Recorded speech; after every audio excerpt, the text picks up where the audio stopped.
Hello বন্ধুরা, welcome to our channel আর কে ডিভাইন্স। আমি দেবাঞ্জন। তো শর্টস ভিডিও এখন করে দিচ্ছি কারণ লং ভিডিও বানানোর সময় হচ্ছে না কারোর, সবার পরীক্ষা চলছে। তো আমার যে বন্ধুবান্ধব ভাইরা আছে তাদের সব পরীক্ষা চলছে, তাই জন্য লং ভিডিও আসছে না, শ্যুটিং করার টাইমই পাচ্ছি না শ্যুট করার।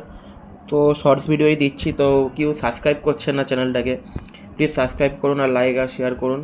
আর কমেন্টে জানান, ভালো হোক খারাপ হোক ভিডিও, কমেন্টে জানান যে কেমন লাগছে ভিডিও। আর প্লিজ সাবস্ক্রাইব করুন চ্যানেলটাকে, কারণ নতুন চ্যানেল, আপনারা সাপোর্ট করলেই আমরা এগোবো। আর লং ভিডিও নিয়ে আসবো খুব শীঘ্রই। সবার পরীক্ষা শেষ হয়ে যাক, সবাই ফ্রি হয়ে যাক, তা একটা লং ভিডিও নিয়ে আসবো, একটা ফানি ভিডিও বাজেই যাই হোক, একটা ভিডিও নিয়ে। কারণ এখন সবার পরীক্ষা, কাউকে প্রেসারও দিতে পারছি না, তো তার মধ্যে আমারও কিছু কাজবাজ আছে, তাই জন্য সময় হচ্ছে না। তাও আমরা শর্ট ভিডিও দিচ্ছি। তো সাথে থাকুন, পাশে থাকুন আর সাপোর্ট করুন, আর চ্যানেলটাকে প্লিজ সাবস্ক্রাইব করুন। তো আবার কোনো নতুন ভিডিও নিয়ে দেখা হবে খুব শীঘ্রই। তার আগে শর্টস ভিডিওগুলো ছাড়ছি, ওগুলো দেখুন, এনজয় করুন আর সাবস্ক্রাইব করুন। Thank you.